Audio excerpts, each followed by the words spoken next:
Hey folks, welcome to InTheMoneyStocks.com's intraday analysis video brought to you by the creators of proprietary price, pattern, and time methodology. Learn the methodology, PPT, and profit for life. My name is Gareth Soloway, Chief Market Strategist here at InTheMoneyStocks.com.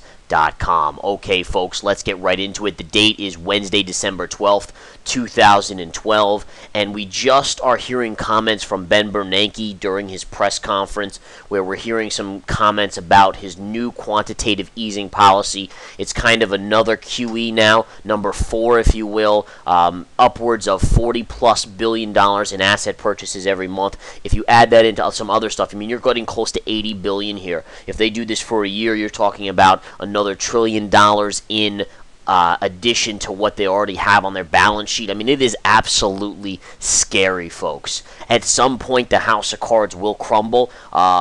I hope the end, when it does happen, I hope none of us are around to see it. Unfortunately, I have a feeling we all will be here, as it won't be that far in the future. My guess is 5 years out when things will get rough in the bond market, and based off of everything they've done. I mean, to see one bank having literally over the next year probably up to make that $4 trillion in assets and liabilities and all these other factors on their balance sheet. I mean, that is some scary stuff, folks. Bottom line is, though, I'm here to trade, and I will profit on it no matter what, because the PPT methodology allows me to do that. Now, interestingly enough, on the Federal Reserve FOMC policy statement, which came out at 12:30, the market's got this beautiful move up. We went right into this 140, 450-ish area. Now, you might say, well, why did that stall the market? I mean, how come that area was so significant to stall it, and then now we're seeing a little bit of a pullback? And what you can do here is zoom out on the charts, and I don't have to zoom out a long, long way, but let's keep doing it. And as we come back, you can see this trend line. Look at this. Take the pivot high going back to September 14th. Connected to the pivot high right here on October 5th.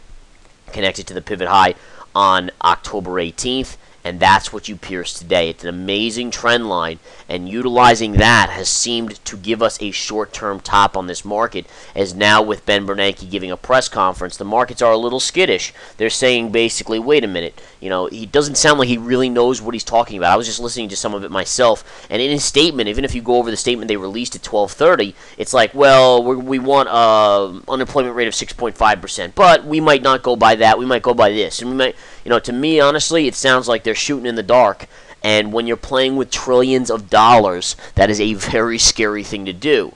Very, very scary. So, in any case, we'll watch and observe how things play out here over the next, couple months into the end of the year, obviously, and then into 2013, and I will just continue to trade it and profit. All right, that's the bottom line, folks. I mean, really what I've been looking for today is shorting opportunities. Chevron came really close to the target that I had for a short on the hot charts and alerts, which is part of the research center here at InTheMoneyStocks.com. The research center is geared towards swing traders and investors. If you're a swing trader, if you want to position yourself for a few days to a week or two, that's where you go. 7-day free trial as well, folks. Good trade here. Chevron, again, if we look at Chevron, take a look at this, folks. I love this daily chart. By the way, look at the intraday rollover perfectly. But look at this daily. Kisses the 50 MA. And look at the rollover. I mean, that's awesome. That is awesome. So we'll again watch and see how it all plays out, but that's what we're seeing right now on the charts. Going into a couple other things here, the dollar obviously taking a little bit of a hit, although has bounced substantially off the lows. We talked about this head and shoulder pattern here on the daily chart that you can see. It's low end of the chart, which means it has a slightly higher failure rate, but nonetheless, you came down, you punctured it, and bounced back up. It has not triggered according to that right now, so we'll keep an eye on this head and shoulder pattern on the dollar short term. In addition, we have the Federal Reserve out with that news today. The market's obviously getting some movement off of it. In the next couple weeks, we're going to hear about this fiscal cliff. What's going on there? Are they going to have a resolution? I think Bernanke in his comments is urging politicians not to let us go over the cliff, because that's just going to put more pressure on the economy if we do go over. It's going to make businesses less likely to spend because we're over the cliff, etc., and that's not a good thing. I think also the fact that he's doing more quantitative easing, QE policy, billions more into the economy, essentially. The reason behind it, obviously, to keep interest rates low, but I think he anticipates that, no matter if we avoid the fiscal cliff or not, there are going to be cuts in spending in the government, and there's going to be tax increases amongst the higher upper income brackets. Therefore, that's going to naturally slow the economy. So I think he's trying to do a preemptive strike a little bit, although I have to say the way he goes about it is a little strange, especially the amount of money that they've been using here. And that is, again, as I said earlier on, that's the scary part about it. I mean, it's imagine you as an individual running up a few $1,000,000 in credit card debt when you're only making $25,000 a year. I mean, it's unsustainable. Eventually, the creditors, which are China and a bunch of the other players out there, they're going to come knocking, and there's no real way to combat it. I mean, what can you do? You know. I mean, can the Fed go out of business? I don't know. I mean, it's unforeseen. It's a crazy situation. I wouldn't want to see what happens to the economy or the markets if that were to happen or even become a viable option. All right. Let's take a look at what else we have going on here. Let's take a look at gold today. Obviously, gold having a pretty solid, little bit of an up move, although it's been all over the map. You can see, look at the craziness of gold today, GLD. It opened higher, sold off, popped higher, and now sold back down. Now you have a bearish pattern developing here on the GLD. Let's take a look at SLV. SLV's having a pretty good day, actually a bullish consolidation pattern developing here as well, so we'll keep an eye on that. All right. Again, I think the spot metals have closed by this point on the day, so there's little chance of a major move on them unless the dollar gets crazy later in the day. More likely, they'll set up for tomorrow's move across the board. Taking a look at Apple, folks. Apple is weak today. After a nice day yesterday, Apple down about $1.75 with a rally in the market. That is not a great showing on Apple. All right, that is a weak showing there. So we'll keep an eye on that as well.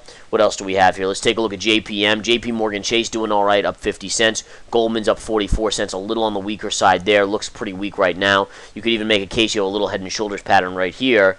Right there is your head and shoulders pattern. Connect the neckline, which would probably be right there. Hasn't broken yet, but it could break, cause a little bit of downside. Bottom line is the max move level was given to our members literally a month ago. What was the max move level? 144 on the spiders. When we were trading at 136 on the spiders, Nick and I said, my partner and I said 144 is where the SPY is going to go. What did we hit over the last couple days? 144. What did we hit today before we sold off? Pierced 144. Right into that level.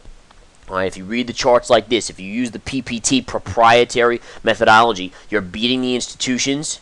You're taking their money instead of them taking your money. It's a beautiful thing when you can start being the aggressor, when you're starting to be the house in a casino. I mean, the house always has the odds in their favor. Using the PPT methodology does that, and does it beautifully, 80 to 90% success rate. But bottom line is, let's take a look at a couple other plays out there. Google and Baidu continue to rally. Baidu's actually getting up there to the point where if it rallied a little bit more into that 100 level, I would consider a short-term pullback play on a short. I really would. So I'll keep my eyes on that one as well, and we'll see how it plays out. But that is definitely something I'm looking at.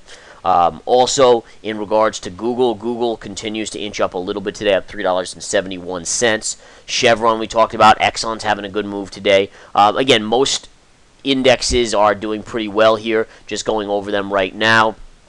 We have the S&P up about 6 points. NASDAQ's only up 3 because of Apple weakness.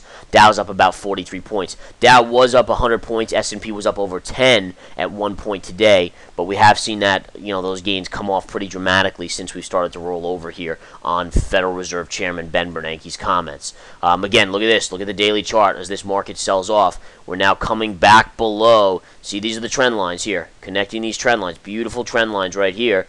And look at that. I mean, right into that major level. This is the daily chart of the SPY, which mirrors the S&P 500.